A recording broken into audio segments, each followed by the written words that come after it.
Good morning, everybody. It's Friday. Yay! This is the last day of the week. For those of you that work, for those of you that are waiting on your working families to get back home for the weekend, this is the day. Okay, so today I am going to be talking about a topic that we mentioned yesterday. And it is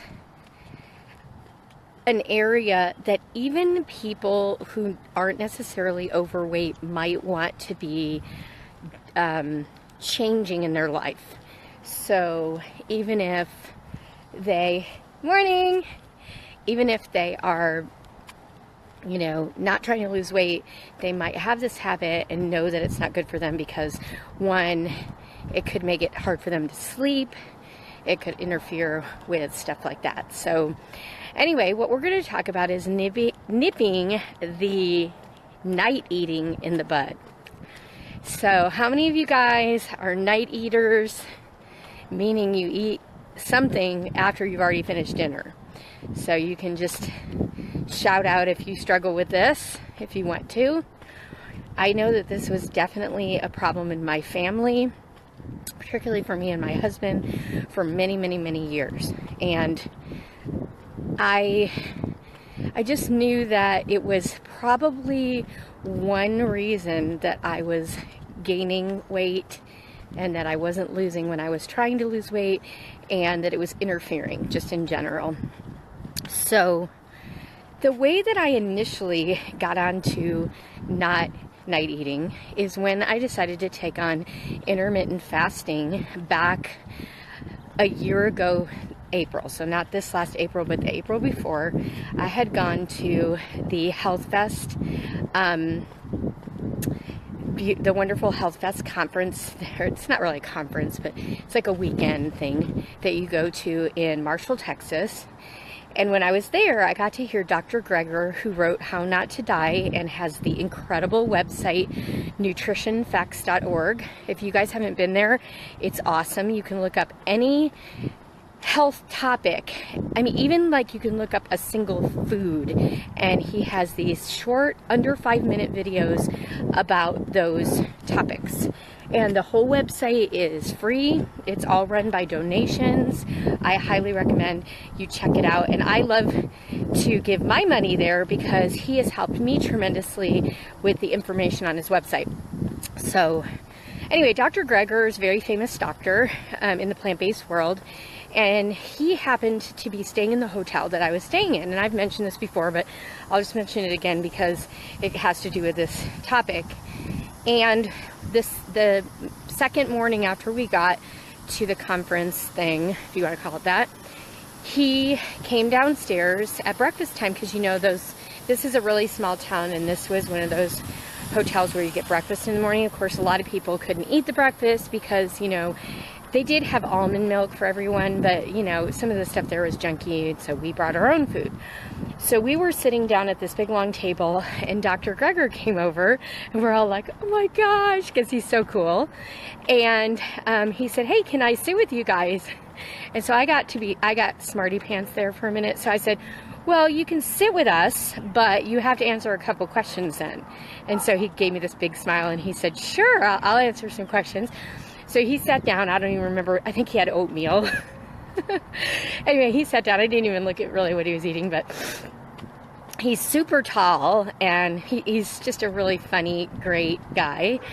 And he sat down, and I said, okay, one of the questions I had for you is that I have been whole foods plant-based for, 4 years or however long. I think it was 4 years at the time, or close to 4 years.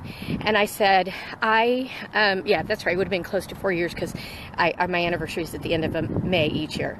So I said, I lost 50 pounds. I've kept that weight off. I did have a little struggle over this last holiday where I was eating some processed food, but I want to, actually, take that back, because that was this holiday. No, I think I just was at a stall at the time, and I said, and I've had trouble getting off more weight, and I feel like I'm eating healthy, but I do eat out once in a while and things like that, so it could be that. And, you know, I'm not sure exactly what I should do. And he said, have you tried intermittent fasting? And I honestly only knew about it because a friend of mine at my old job did the form of it where you eat normally for 5 days, and then for 2 days you eat 500 calories. And she's not plant-based, so she would eat mostly fruits and vegetables on those 2 days, because obviously 500 calories is not very much. So she would fill up on, you know, the lower calorie dense foods. And she lost like 88 pounds doing that, and has kept all her weight off. I mean, she looks fantastic. So I said, I have heard of it. And he said, well, there's a way to do it where you can not eat for 16 hours and you only eat within a window of 8 hours. So you're shortening the amount of time that you eat food. Now, a lot of people have tried this. A lot of you guys are even doing what we call IF, intermittent fasting. So I was excited. I thought, well, I'll try it. Well, what happened for me is, or the way I did it, which was not good, is I would go the 16 hours or longer even, and then I would be so hungry I would eat way, way, way too much food. I was consuming the same amount of food in the 8-hour window that I did on a regular day, and I actually wasn't losing any weight. I just continued to stay exactly the same. So now, at first, it was helping my blood sugar. It made my blood sugar pretty low and everything was good. But then my blood sugar started to be weird. I actually struggled a little bit with my blood sugar because I think the overeating was causing me to have spikes. So I did that for about a year and maintained my weight. So I didn't lose or gain. I mean, here and there, maybe I lost a pound and then gained it back, but you know, just the normal fluctuations that you have. But during that time, I learned that, or I had to create this new habit of not eating at night, because the way intermittent fasting works is you eat between a window of around 11 a.m. to about 6 p.m. or 7 p.m. and then you don't eat anymore. Now in my case, I would eat my first meal at 11 and then I would kind of snack all day long. I was not doing it correctly. You're really supposed to have just 2 meals, so 11 o'clock, and then I should have had another meal at about 5 and then be done with it. The only part I was doing correctly, or really, really well, was not eating after the dinner time until the next morning at 11. And the way I created that habit is, and I had to create this habit because remember, I'm a night eater, so I want to have a snack every night. Well, this is hard when you're finished with dinner at 5:30 and you're not eating again until 11 a.m., right? So I wrote down a few things that I did. First of all, the number one thing you have to do if you want to not be a night eater is to make sure that you're eating enough food all day long. So you need to be eating 3, if you're not going to do intermittent fasting, in this case, just a regular eater, eating 3 really good square meals every single day. So my square meals, the way I eat now is I eat my green smoothie bowl in the morning. At lunchtime, unless I'm doing something unique like going out or something, I will have half a plate of starch, half a plate of non-starchy vegetables, and a fruit at my lunch. At dinner, I eat exactly the same way. So that's pretty much, I mean, give or take, it's pretty much what I eat. But I make sure that I get that starch in, because that starch is going to make a difference. If you don't have any starch on your plate and you're trying to eat a big salad with no beans in it or no potato on the side or whatever, you're going to be hungry. So you've got to make sure that you have a little bit higher calorie dense food, but still under 600 calories per pound, which is beans or starches, okay? So making sure you get enough food in each meal. The second thing is making sure that your dinner is satisfying. All right, so the one that I was on is brushing your teeth. So I recommend after you eat dinner, sometime in the next 30 minutes or so, to go and brush your teeth. That taste of mint on your breath is just a reminder that you're done for the evening. So brush your teeth.